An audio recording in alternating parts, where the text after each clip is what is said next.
fake it till you make it. That's right. Right? So you're tricking. You think you're tricking yourself. I'm miserable right now. Look at me. I've never been sadder. I've never been more depressed in my life.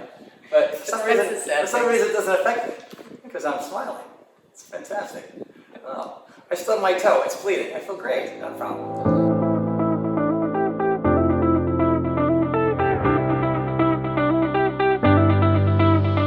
Okay, next question is from Ron K, and Ron K does not tell us where he's from. Ron's from the moon. He's from Yugoslavia. Let's say Ron's from Sweden. Ron K. We'll say it's Ron from Kentucky. Ron K. Ronco. Ronco. I know. Look at this. Let's stop.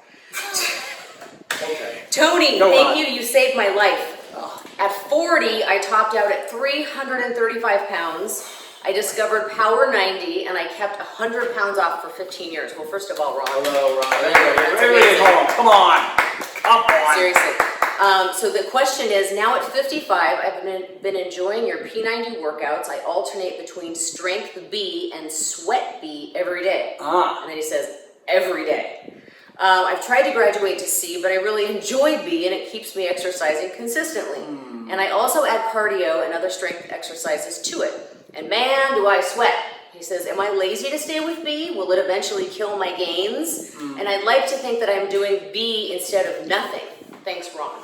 Ooh, that's a great question. I know a lot of people can relate to that. So what happens to a lot of people is, let's say they're out of shape like you. You had all that extra weight and you lost that extra weight and you lost it and you're in a groove now.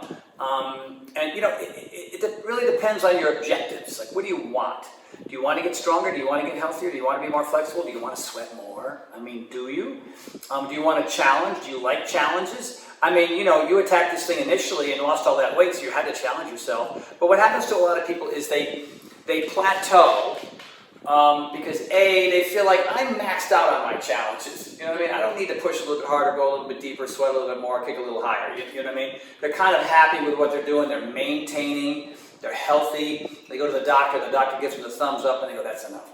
Like for me, the reason why I created P90X X2 22-minute hardcore, the next level is, and then you look at the next level, there's level 1, 2, and 3, right? So P90 had A, B, and C, very similar.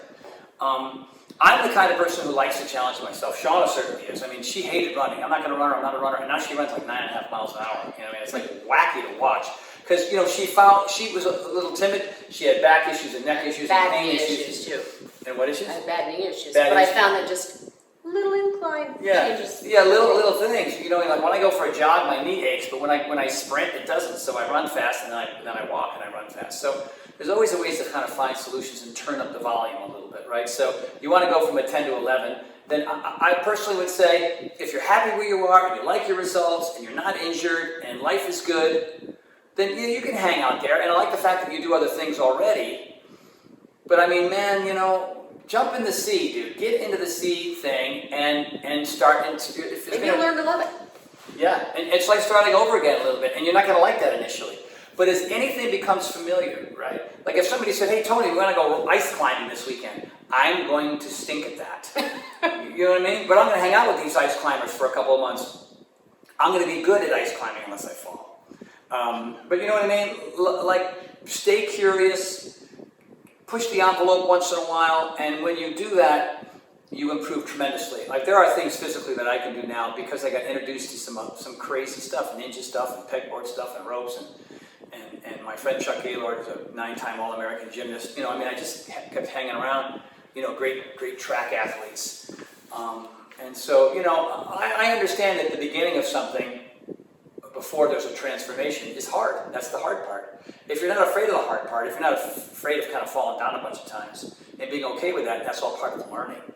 Failing is just learning. And if you don't fail, you don't learn. If you don't learn, you don't get better. And if you don't care about getting better, then who cares? But if you do want to get better, especially as you get older, that's impressive. Not a lot of people do that. A lot of people don't have the gumption to do that, right? So I would start doing the C. And then eventually you want to get on that P90X, and before you know it, the whole world lighten up when you get on P90X too, because that is the coup de grace fitness. And then join the next level. You know what I mean? And then when you're in LA, come on, we'll go fly around on the ninja course. What do you say? And you can literally hang from our rafters with Tony. Which what we do. Yes, you can't see that, but that's a rafter, and him and his friends hang from it. Yeah, we're up here, we're up there. There's a pegboard up in the beam. All right. Because Well, we'll do that. very good answer, Muscle Confucius. Thank you. Thank you, Mama Confucius. Okay, this one comes from Drew in Denver. Drew in Denver. And he says, I don't make these things up. Yeah, it's like Buffalo Bill. Remember last one? Yeah, Buffalo Bill. Bill. That was goofy. Actually, that wasn't the one we scrapped. We'll have to put Buffalo Bill back in next time. No, Buffalo Bill was in the first Oh, he was? one. Yes. Oh, okay. Yeah. He They says, all went together. Hey Tony, love your work. How did the pandemic affect you and Shauna mentally? He said, I personally modified my weeks to be pretty much all yoga to reduce stress and to make sure my lungs were getting deep air, which is very wise. I never felt sick, so far so good anyways, and I was super anxious even if a tiny cough or a soreness popped up. And I didn't want to push myself too hard in case my body needed to fight something off. He said, eventually, I had to bring back in cardio to get moving again and sweat out the anxiety, which helped a ton. And I'm pretty much back to my normal 4 to 5 days a week of P90X or next level. He wants to know, did either of you modify your routines to cope, or was it pretty much normal, all things considered? Thanks, Drew in Denver. Well, initially, look, I've been doing this for 575,000 years, right? So a little pandemic can slow me down. What I noticed for myself, and what I ended up doing, just for my own accountability, was doing a live Facebook yoga and plyo. Because early on, we didn't want to have anybody here. We just felt it was safer not to have anybody because we didn't really know what was going on. Then things started opening up, and now we're in this other phase where it's getting bad again. All that aside. Yeah, all that aside, I kind of stuck to the program pretty good. I was missing out on shoulders and arms and chest and back days because I wasn't having people here. Typically, you can ask Shauna, except for yoga days where I'll go off to a yoga class, there's somebody here at the house. And I have that crew, I have that quiver of friends, I've got that tribe, whatever you want to call it. And so I have a group here on Mondays for cardio, I have a small group here for shoulders and arms on Tuesday, plyo now is Wednesdays, and that's a big group, sometimes maybe it's 20 people here in the backyard. And then again, the same group that comes on Tuesdays is here on Thursdays for chest and back. And then Fridays, the group will do cardio here in the gym, or Sean and I will do it. And then Saturday is yoga, and I'll go to Ish Moran's class over in Brentwood, California, or up in Malibu with Ted McDonald, the floater. And then Sunday we got a crew here just doing all the crazy stuff here at the house. So when people are like, yeah, let's not have people over, and let's just hunker down, I was probably down to about 4 days a week, which wasn't ideal, but it's certainly better than 2 and 3. But I noticed that I was getting weaker a little bit. Like when you're not doing shoulders and arms and chest and back routines and only doing a Sunday. And a lot of our stuff was on Zoom calls. Shauna had sort of a different problem. She had a couple of friends that were very consistent, and they just disappeared. And her workouts are very different than mine. I don't want to speak to you. And classes too. I mean, I was so into. Oh right, she went to Orange Theory. I was so into signing up for classes, and I had all that dialed in all week. So. Yeah, and those facilities closed down. So she's been a little sporadic, but then she kind of got, she thought, okay, if I can't be consistent in the gym, she got pretty tight with her diet. So, and that was just that was one thing you could control and take care of. But now, here we are in month 4, whatever the heck this is, and we got a pretty good groove. You're more consistent now. Like I've got people coming over again. I don't have the big group. We only got a couple. When we're inside, we're wearing masks. But when we were reading your question, I could relate, man. I had anxiety too, man. I mean, we think life is predictable. It's not, pandemic or otherwise, but this sort of amplifies or magnifies everything right now, right? So, especially if you know somebody who got really sick or somebody who's in the hospital or you're working in the healthcare industry. We have lots of friends in healthcare and the horror stories. Like, this is what our friends are dealing with. And, our friend Mike, who's in a field hospital, and other friends here local who watch these people in the hospital. It's scary, man. And so the one thing I can tell you, though, is thank God you're doing the yoga. Thank God you're back doing the cardio, because it's a lung disease, and you want to strengthen your lungs, right? So most people only use the upper heart, like all day, if you're not exercising. You're only using, you don't use your whole lungs all the time. You only need the top half. That's the reason why when people have to cut out their lungs, they cut out the bottom, because they've been using this the whole time. But yoga and cardiovascular exercise forces you to go deeper into the lungs, and this is where the virus lives. It lives at the bottom, right? So, we're pretty consistent. I'm pretty consistent with my cardio. Sean will get on that treadmill and run like the wind. You know what I mean? Because that deep breathing, right, that cardiovascular breathing, it's the oxygenation of the blood that goes into your brain. And then when it goes into your brain, it changes your attitude, your mood, your perception of what's going on. It gives you sort of a greater sense of hope and the willingness to kind of do what you can to be a better human being. And then just the yoga itself is a combination of deep lung use, and it's also it's physical, mental, emotional, and spiritual for some people. So rock on the cardio. I can relate. We both can. We went through the same thing. And I would say I wasn't as affected emotionally in the same ways as you were. My thing was being trapped. He's a homebody, I'm not. So I've been in quarantine since 1981. I haven't left this chair since Thanksgiving last year. I just like it. I'm a Cancerian, so I'm a crab, man. Going in the shell, I like it. You can see this gym. I trick out everything. I trick out my home. I'm always making sure that And I find excuses to leave. Yes, like the grocery shopping, she'll find it. I'm out, See you later. Okay. This comes from Margaret in Minnesota. I watched her first Tony Talks and was excited. We got Margaret in Minnesota. Drew in Denver and Margaret in Minnesota. And then Bill in Buffalo. This is a ruse. This is all made up. But okay. I watched your first Tony Talk and was excited for it since you started to announce it a few weeks ago. So my ask of Tony. I'm a 50-year-old female who works out 5 days a week. I'm active the other 2 days, and I do 5-mile walks. My weight is good. My muscle-to-fat ratio is right on. I'm not on medication. I'm in good overall health. I run marathons. I've been doing P90X ever since it came out. So I don't have a question. Here's my question. What can I do at my age to firm up my midsection? Standing, I look okay. However, in plank, it's the scariest thing ever. You can see how bad the excess really is, and that can't be healthy. Thank you both, Margaret. Margaret. I understand that question. I'm 62 recently, and I feel good. I feel as good as I've ever felt. It's funny reading your story. I feel like I'm doing everything right. I'm really spot on that way. I have no regrets. But our body is a funny thing, you know what I mean? And at our age, as you get into your 40s, 50s, 60s, and beyond, your body starts doing, no matter what you do, your body just starts doing goofy things that you're not a fan of. And if you are, really doing really well, like loose skin is the thing.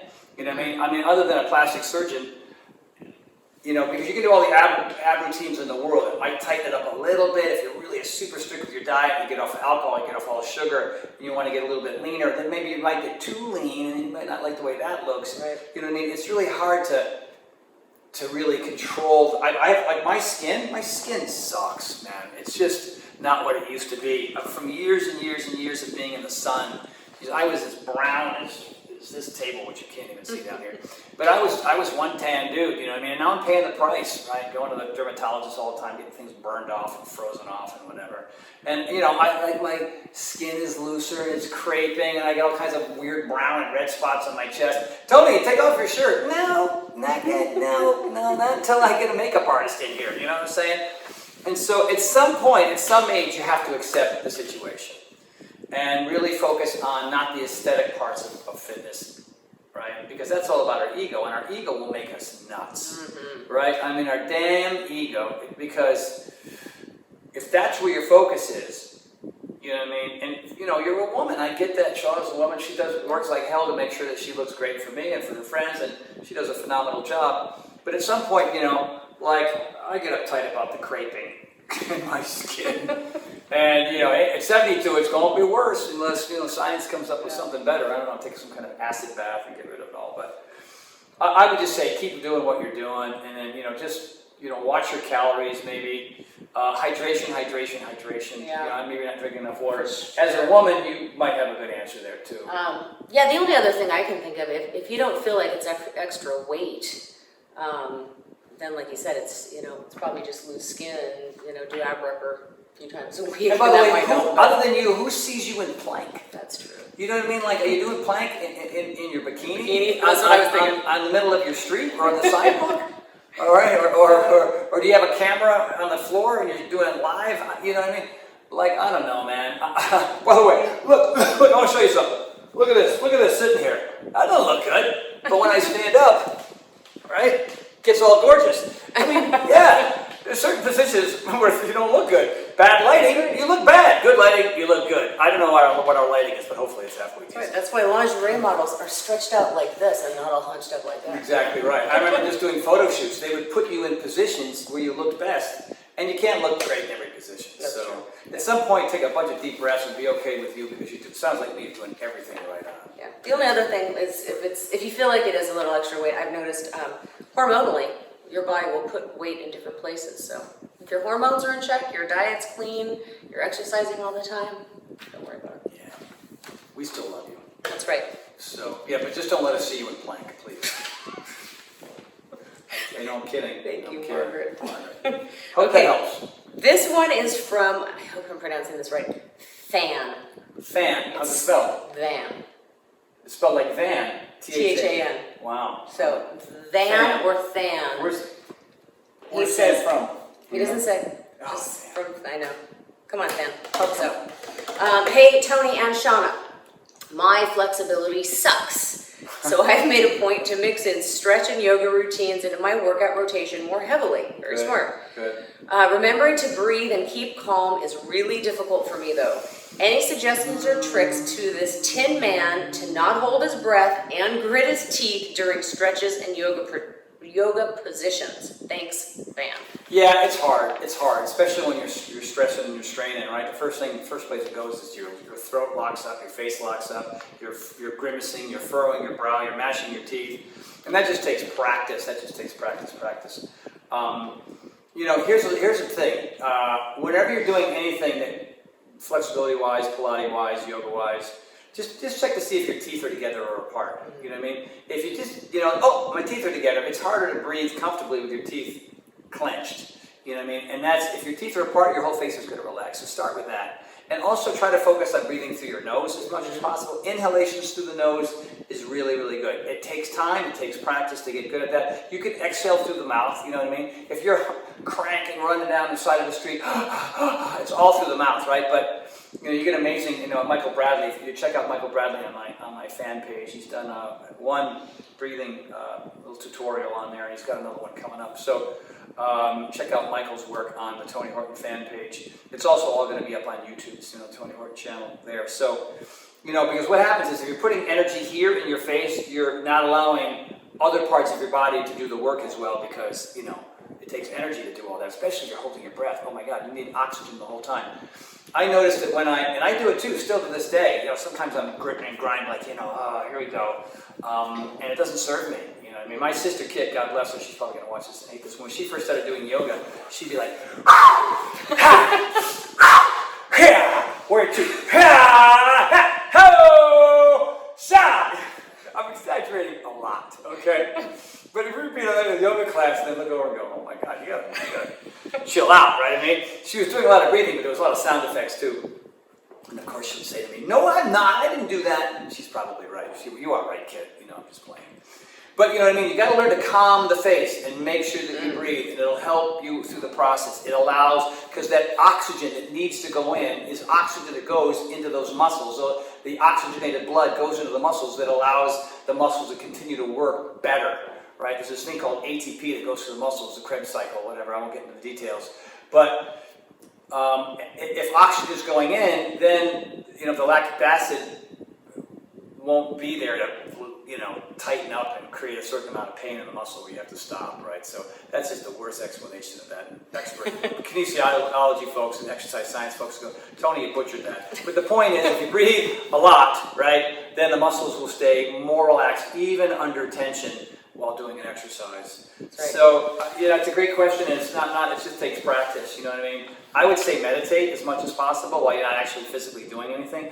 And meditation can be anything, as long as you're breathing in and breathing out and using your diaphragmatic breaths, which means the belly expands in the inhalation. There's different ways to do it. You can go inhale, right? You can put your stomach here, make sure this stays isolated, and then exhale. And then when you're practicing meditation, see if you can do it inhale and out. Inhale and exhale on the nose only. You can inhale and exhale through the mouth. It's all good, but don't make it mouth-mouth the whole time. And feel the diaphragm open up. Also, you can two-part inhale, which is really kind of a cool practice if you don't get the full inhalation. So I do a lot of times if I feel a little tension and stress and anxiety, if I inhale, I feel like, wow, that wasn't short. And then I'll hold it, and then I'll go for more. And then when I double inhale like that, I start to expand past the diaphragm into my lungs. All right, so it's here first, and then second one, and I fill my lungs, and then exhale. Oh God, it's super relaxing. And if you practice that on a regular basis, before you go to bed, before you wake up, in the car, all the time, anywhere, 2 minutes, 3 minutes, 5 minutes, 10 minutes, I don't care what it is. A guided meditation, you get the Calm app and learn how to do it even better. And then when you're exercising, you apply that to your exercise because you've already practiced it while not straining doing things. And you'll notice a tremendous improvement in your performance. And that applies to everybody here who's watching. I have a trick. Okay, what do you got, Trick? Tony thinks I'm really flexible and that nothing bothers me in yoga, but that's not true. I mean, I'm usually struggling just like everybody else. So when I am feeling very uncomfortable, I take deep breath, and then as I exhale, I smile. And that seems to help me tremendously. Oh, really? Yeah, fake it till you make it. That's right. Right? Right? So you're tricking, you think you're tricking yourself. I'm miserable right now. Look at me. I've never been sadder. I've never been more depressed in my life. But for some reason it doesn't affect me because I'm smiling. It's fantastic. Oh, I stubbed my toe. It's bleeding. I feel great. Not a problem. What's the next question? Next question. This is from Omar in Pakistan. Oh, wow. All the way in Pakistan. Pakistan. Omar. Second Hello, Omar. person. So great that you're here. I'm yelling like you can hear me in Pakistan. What am I doing? Or like you're hard of hearing. We don't know. Yes. What's Omar? Omar from Pakistan. Hey Tony, I just wanted to thank you for your work. It has changed my health around. I was 36, 6'1", and severely obese, 280 pounds in 2019. Found your fitness programs, followed them for the last 10 months straight, lost 40% of my body weight as of June 2020. God. I am down to 166 pounds. That's 118 pounds or something. That's a lot of weight. Dude. Thanks to your videos, I was not only able to get physically fit, but managed to get rid of all my body aches and fatigue. I'm sure losing the weight had a lot to do with that. I've now moved past my weight loss phase, moved on to improving strength and conditioning as my health goal. And then his question is regarding scheduling food with exercise. Oh. And he says, currently I do body weight resistance or cardio before breakfast and yoga before dinner. I see that one should hydrate and get energy for morning workouts. However, I find that if I eat something, no matter how small, or drink water before finishing my morning exercise, it doesn't sit well with me. And do you think it is healthy to continue this way, or should I force myself to consume something before my morning workouts? If so, please recommend how to start this. Thanks for all you do to help others become fit around the world. Oh, Omar, first of all, congratulations, man. Seriously. That's not easy to do. That's Think amazing. about that turnaround. You probably felt like you couldn't get out of bed in the morning, and now you just fly out of bed. Your feet don't even hit the floor. You just fly downstairs and go have breakfast. You're actually floating while you're eating. That's just an amazing transformation. So, dude, your dedication and commitment, world class. A round of applause. Seriously. Everybody. And by the way, I got a short, simple answer for you. Do what works. If what you're doing works, because everybody's different, you know what I mean? I have to have a little pre-workout formula in the morning. Like I have, my Power Life stuff. I'll put my pre-workout in there, and I'll put my Foundation 4, which is like only a few calories, which has some basic nutrition, gets into my system right away. And I don't have some people will just start the morning with a half of a almond butter sandwich. Like you take literally one piece of whatever it is, multigrain bread or sprouted bread or something, put it in the toaster, put a little almond butter on it, fold it in half and eat it. That even for me is too much, you know what I mean? I don't need that much. But sometimes if you have a long workout, you need sustained energy. So, you do some kind of you have some kind of hydration where you've got some electrolytes and whatever else in there. Especially if it's a cardio routine. Resistance kind of routines are different than cardio. Cardio, heart rate's up the whole time. You know what I mean? You're getting parched, you're sweating, a lot of the nutrients and stuff are going out, so you need to keep adding that during.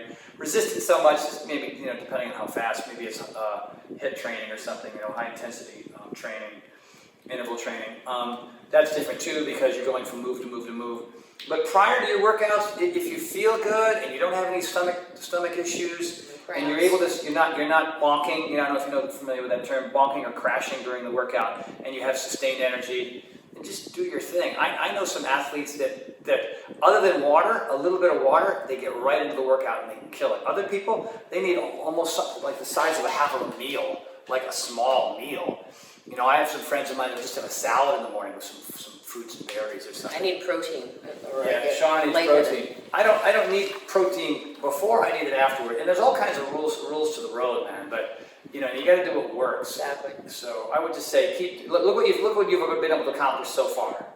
So whatever you were doing then might or might not work now because you're shifting gears from the weight loss part into the strength part. So now you're trying to build some muscle. So maybe you might want to start with a little protein thing. You know, I mean, literally just some protein powder, stir it up with some water, throw that down. That might be able to sustain you. So play with it. If you don't feel good, it doesn't work. If you feel good and you feel strong and your energy is sustained, do that. Yeah.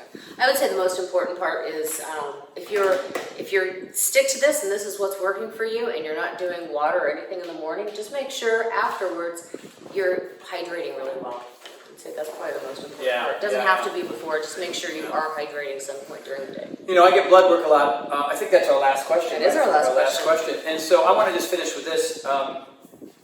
You know, I get blood work every 6 months. Sean and I both do. We went and got our blood work recently, you know, even during the pandemic and quarantine, all that kind of thing. You know, I wore goggles and masks and I went in there, and fortunately there was nobody else in there. So, you know, I got the full blood panel. And for like the third time, I've been doing this for 6 years, my nutritionist says, you're dehydrated and malnourished. Oh, my God. Like, wow, two things. Like, oh, your vitamin D is good, your C is good, your hormones are good, your estrogen. And I feed him well. He just doesn't eat. You know what I mean? Like, it's 1 o'clock in the afternoon. I should eat now. You know what I mean? I just get up in the morning, you know, boom, and I just start going. And so Sean has set little alarms for me. One for water, one for food. Water. And I'm talking about 6 to 8 ounces of water. I just go over to the cooler and I throw it down every 2 hours. I mean, I'll go some days and not drink any water at all. I'll have some tea, which is water. I'll have a shake, which there's water in that. So this has been a real wake-up call for me. So, you know, I would just say that, you know, make sure you're very consistent. I've become a bit of a grazer. Last night was the first time you ever had a big meal. Like we had this, it was my birthday. It didn't sit well with me either. Yeah, I slept like a baby. I don't know if that's good or not. I was probably in a mild coma all night. But it was really weird after all the grazing for the last couple of weeks to eat such a massive meal. But it was unbelievable. So it was my birthday! That's right. So we had everything. We had a salad. We had a little side gluten-free pasta. Fish, we had vegetables. Vegetables. And we had these potatoes, these little wedge potatoes that were, oh my God, so good. I gave all my potatoes to him. Yeah, I didn't eat them all though. They were in the refrigerator. I'm going to eat them waiting after for this. you. So, again, everybody, just a really awesome group of questions, very different than the week before, so keep them coming. And if you watch Tony Talks and you can kind of see the categories that we've covered, you know, think outside of the box. What really, you know, like one question that we didn't put on here that I might do next week is, Tony, do you dye your hair or not? It's time to reveal, okay? So, I don't, all right? Do I dye my hair, Mrs. Horton? You do know. Is there gray in there? Yes, there is. See, so just... There's actually a lot right here. Okay, whatever, dude. Whatever. So, you know, okay, answer that. That's a bonus question. You know what I mean? And, you know, I put TH Care in my hair. So I put, you know, there's an oil, and oil darkens my hair. And then I also use black Jamaican organic castor oil, which helps keep it, helps make it thicker, and even for some people, a lot of women use it on their eyelashes and eyebrows, apparently. Supposedly it makes them grow. Makes them grow, so I don't know if that's the case. That's probably why it's so long and luxurious. It's very soft, I did notice that. Thank you, see that? You might fall in love with this long hair, wife. Probably not. All right, so keep the stories coming. That's right. Keep the great questions coming. Please. We really love doing this, you guys. You know, we're going to get a cool banner or a green screen back here. We got this. I know, this glaring window. Not ideal. You can see us. In the back of my car, you can see our painter. Yeah, painter. This is life. Yeah. I think there's a homeless guy over there wandering around. You know, this is how we're starting, but we really love it. And you guys seem to love it as well. So, how do people leave their stories and their questions? That is an excellent question, Mr. Horton, and I'm going to give you the answer. I knew you had it.